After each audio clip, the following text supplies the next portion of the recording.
Good People terkait dengan sidang putusan hari ini, tim kampanye nasional Prabowo Gibran menghormati dan menyerahkan putusan pelanggaran etik Hakim Konstitusi ke Majelis Kehormatan Mahkamah Konstitusi. Seluruh anggotanya.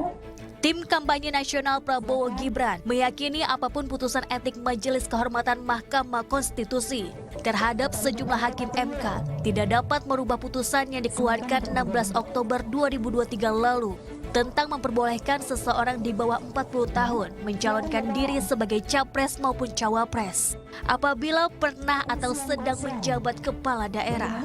Pasalnya, putusan etik hanya memutus pelanggaran yang dilakukan oleh hakim, melainkan bukan substansinya. Nah, kalau hakim MK terbukti melanggar kode etik, ya tinggal dikasih sanksi saja. Yang namanya manusia kan tidak bisa lepas dari masalah pelanggaran etik. Etik itu kan karena mungkin ada proses yang dilampaui atau nggak dipenuhi, SOP yang nggak dipenuhi dan sebagainya, atau ada tata kelola administrasi, namanya juga etik. Ya kan, tapi kan tidak mengubah substansi. Nusron Wahid menambahkan, meski tidak memiliki kapasitas terkait putusan Majelis Kehormatan MK, TKN Prabowo Gibran menyerahkan sepenuhnya keputusan pelanggaran etik Hakim MK kepada Majelis Kehormatan MK.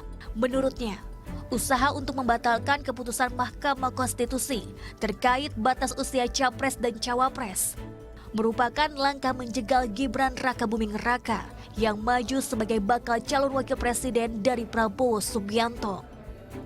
Ini kadang-kadang ini masalah persepsi yang dibangun. Dan saya meyakini persepsi yang dibangun itu apa? Hanya orang yang tidak ingin ngasih kesempatan sama anak muda untuk tampil menjadi pemimpin di Indonesia.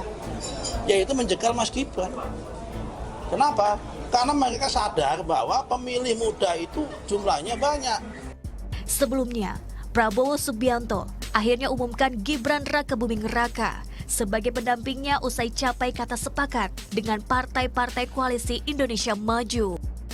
Langkah putra sulung Presiden Joko Widodo yang sudah didekati berkali-kali oleh Prabowo untuk mendampinginya pun mulus.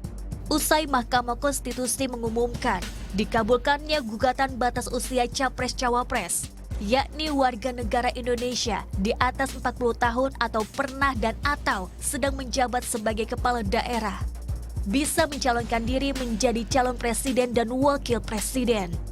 Rendianto melaporkan untuk NET.